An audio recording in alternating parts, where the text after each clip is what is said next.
Mesdames et messieurs, bonjour, vous êtes dans Go News et vous avez bien raison.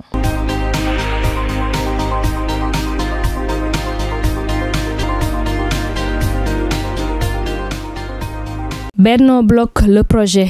La session plénière de l'Assemblée nationale tenue le 2 septembre 2024 a livré ses secrets. Le projet de loi proposé par le président Bassirou Diomaye Faye s'est heurté au rejet de la majorité des députés. Sur les 163 représentants du peuple présents, 83 ont voté contre et le reste a approuvé sans pour autant arriver à faire basculer la balance. Les débats ont duré 11 tours d'horloge. Ils ont commencé à 10 heures pour se terminer à 23 heures. Ces échanges, émaillés d'accrochages verbaux, ont, pour le plus clair du temps, porté sur des sujets n'ayant parfois rien à voir avec l'ordre du jour. Cette désapprobation sonne en tout cas comme un sévère revers à l'encontre du camp présidentiel et tout laisse croire qu'on n'en est qu'au début.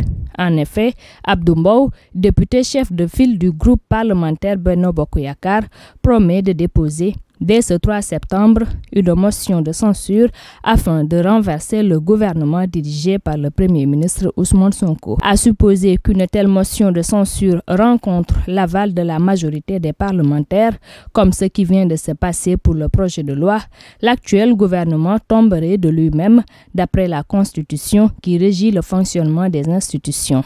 Bien des observateurs prévoient l'organisation imminente d'un référendum qui puisse départager une bonne fois pour toutes la classe politique. Mais pour ce scénario précis, la dissolution de l'Assemblée par le président de la République est un préalable. Le Sénégal est-il donc en train de vivre les premières heures d'une période de crise politique? Qui vivra, verra. Macky Sall dissout Benno. Dans un communiqué rendu public ce 2 septembre, l'ancien président Macky Sall, sans le dire explicitement, semble tourner la page Benno. Il a remercié ses membres. Macky Sall a également évoqué la nouvelle situation provoquée par la perte récente du pouvoir exécutif. Selon bien des observateurs contactés, la sortie de quelques barons et celle annoncée de Amadou Ba ne sont pas étrangères à cette prise de position. Affaire à suivre. Horrible retrouvaille, Ndiouga Sow est un jeune qui a cessé de donner signe de vie depuis le 20 août 2024. Il a finalement été revu au premier jour de ce mois de septembre, mais sous une forme dont les siens se seraient passés volontiers. Il a été retrouvé mort et son corps admis à la morgue de l'hôpital de Touba. D'après des informations fiables qui en ont fait état, le nommé Ndiouga Sow serait victime d'un accident de la circulation. Le conducteur, auteur de l'homicide, a pris la poudre d'escampette, l'abandonnant ainsi sans aucune assistance. Alertés tard, les sapeurs-pompiers n'ont pu que transporter sa dépouille à la morgue la plus proche. Aïcha Ndong, suite. Vous vous souvenez sans doute du corps de la malheureuse petite fille dénommée Aïcha Ndong. Elle a été retrouvée gisant dans un canal quelque part à Bargny. L'affaire, en son temps, avait défrayé la chronique. Eh bien, l'enquête ouverte à cet effet semble prendre l'ascenseur. Sa copine, qui l'accompagnait lorsqu'elle a été vue pour la dernière fois, vient d'être arrêtée et déférée pour meurtre dans le cadre des investigations menées par la police pour élucider cette sombre histoire. Tout a commencé le 25 août. Au soir, Maman Aïcha, comme aimait l'appeler affectueusement son entourage immédiat, a quitté son domicile. Elle voulait acheter, pour le compte de ses parents, du lait caillé au niveau de la boutique d'à côté. Elle ne rentrera jamais. La copine qui lui tenait compagnie a connu un tout autre sort.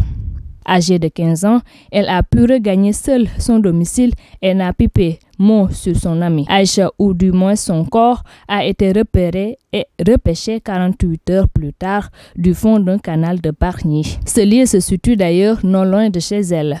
Pour ne pas vous épargner des détails, son corps était en état de décomposition assez avancé. L'enquête, nous a-t-on fait savoir, n'a pas encore dit son dernier mot. Mia Guissé chez Coumba Gawlo pour une visite de courtoisie. Nous étions aux environs de 21h ce 2 septembre lorsque l'artiste Mia Guissé est arrivée au portail de la résidence de la diva à la Voix d'Or. La chanteuse et interprète était accompagnée d'une délégation bien étoffée. Une fois accueillie et confortablement installée, la diva a rejoint l'assistance. Les membres de la délégation de Mia, pour la plupart très au fait de l'attachement aux valeurs et vertus de Coumba Gawlo, ont pris tour à tour la parole. Le trait commun de leur intervention est resté l'aspect exemplaire de la diva à tout point de vue. Un professionnalisme poussé à l'excès, un goût insatiable envers la tâche exécutée avec art, habileté et précision ont été mis en relief et unanimement désignés comme voie à suivre. Mia Guissé, dans son intervention, a abordé dans le même sens. Elle a reconnu en Coumba Gawlo celle qui, partie de rien, s'est faite toute seule et a réussi par conquérir le monde. Chose pas donnée à tout un chacun, loin s'en faut. L'hôte de la diva s'est déclaré être dans les dispositions idoines et permanentes en vue de recueillir à chaque fois conseils et orientations. Mia Guissé, pour rappel, est en pleine préparation de son concert prévu le 7 octobre au Casino de Paris. Coumba Gawlo, à son tour, a félicité Mia et ses accompagnants pour l'initiative d'une telle visite qui lui est allée droit au cœur. Des conseils concernant la ponctualité et d'autres aspects ponctués d'anecdotes lui ont été gentiment prodigués dans une ambiance bon enfant et qui a fini par devenir festive à force d'être chaleureuse, fraternelle et amicale. La visite en question a duré un peu plus d'1 heure. Mesdames et messieurs, c'était tout pour ce Go News. Merci de l'avoir suivi et rendez-vous prochainement.